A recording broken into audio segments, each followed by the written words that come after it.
جهن گشتیاری یه نول سنور پارێزگەها دووکێ دهێنە ئاواکردن. لدیف ئامارên rêveberiya giştiya geşt û guzarê parêzgeha Duhokê.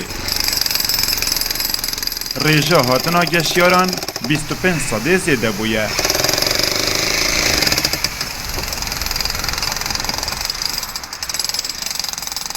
Li sala 2019 rêja cihên geştyarî 41 ji sedê zêde bûne.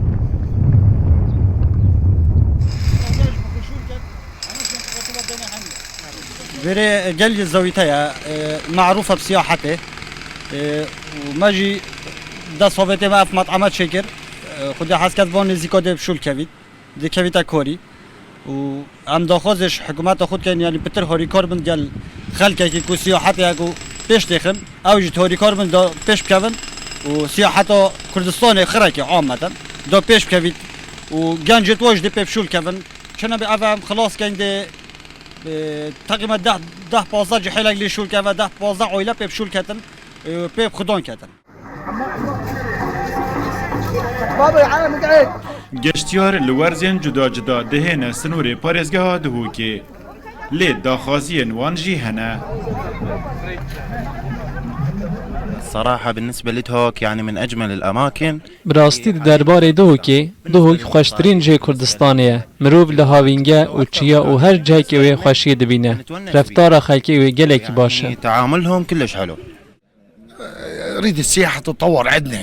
ليش احنا جايين من البصرة يعني أنا بالسنة ام دخوازن گشت و گذار خورد ببه امش بس رای هاتنه سال دو جاران استیمه بداره اف در به 8 سر اردیه مدوت بتر خدمت گذاری هبن ام دخوازن شنازیه پی بکن نريد شيء نتفاخر به.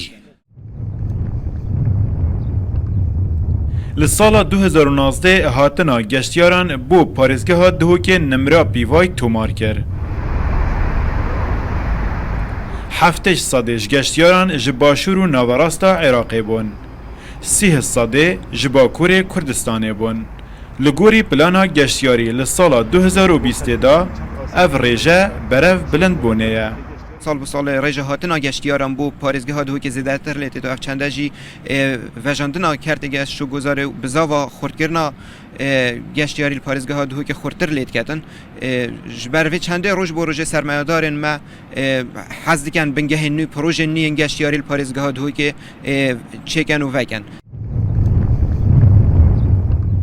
Li sînorê parêzgeha Duhokê nêzîkî heftê havîngehan hene.